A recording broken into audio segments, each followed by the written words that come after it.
In this tutorial in Cyberlink PowerDirector, we'd like to show you how you can copy a project file and all its related resources to a location of your choice.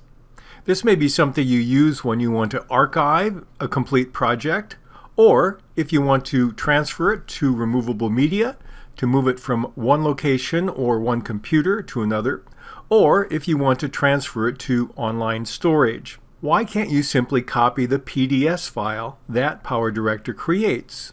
That's a good question. Well, if you look inside a PDS file, this is what you see. I opened this with Notepad, and basically it is a host of instructions. It's a blueprint for rendering the file as a true video file. And obviously, if all you do is copy the blueprint or instructions, that's inadequate. We need to copy all the resources that it's relied on. Now in this case, I have 6 different videos. I have an audio file. I have other elements that I've put in here, including a transition, and I have some beat detection markers on my project at the very top. So how do I make sure I copy everything? Now, one thing you need to remember is it will go looking for the location of all these elements, and it will transfer everything into a single folder. How do you make that happen? Well, it's pretty simple. You click on the File menu at the very top, and then you click on the Pack Project Materials option. Let's do that now. That takes me to my file system. And once I'm there, I can pick the location where I want to go to store it. Now I've picked a subfolder called Storage. I recommend that when you're doing this that you create subfolders so each project is unique and they're not blended together. So I'm going to click on New Folder, and I'll just do My Test and press Enter, and now that will become the folder of choice. There's another option you need to choose if you want to do this. If you notice at the bottom, on the lower right, it says Include Unused Clips.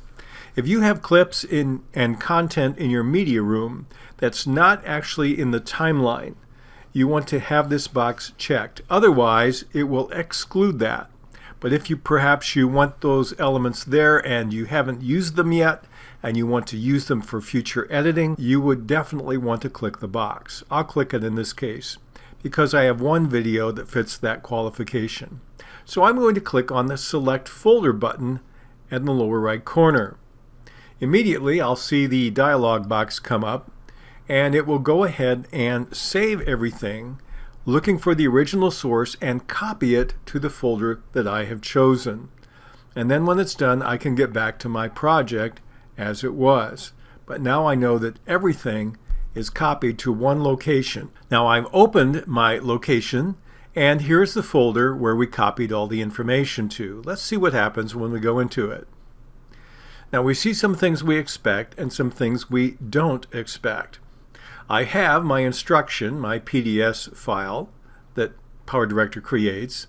I have my audio file. Now in this case, I gave the audio file an alias. The PDS instructions will remember the alias, but it goes back and it finds the original file with the original name and pulls that into this file folder. I also have a couple things I didn't expect. What's 01 and 43-circle ping?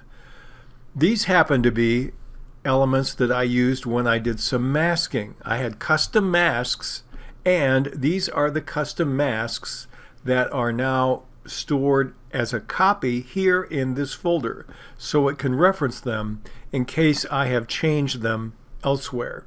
So anything customized that you've used that's in your project, it will take a copy of those user-created elements and pull them into the file as well. If I want to edit the copied project, all I need to do is navigate to this folder wherever I've stored it and double-click on my PDS file, which is my PowerDirector instruction file. That will open up PowerDirector. Now, one thing I need to remember when I've done this is that all these resources that I have exist in my packed folder. If I right-click on any of the videos, for example, and I look for the option that tells me Open File Location, it goes right back to the My Test area. So that's where the files are.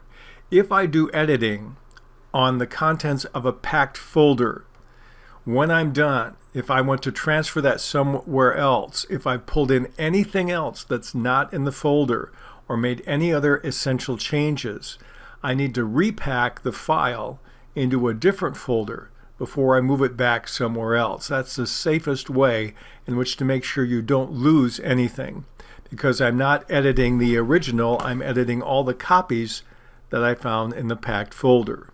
So if you're going back and forth between several locations, when you're done editing, repack the file, give it another file name in a different folder, and where you can tell it's the latest version, and then you can transmit that folder somewhere else to use in future editing.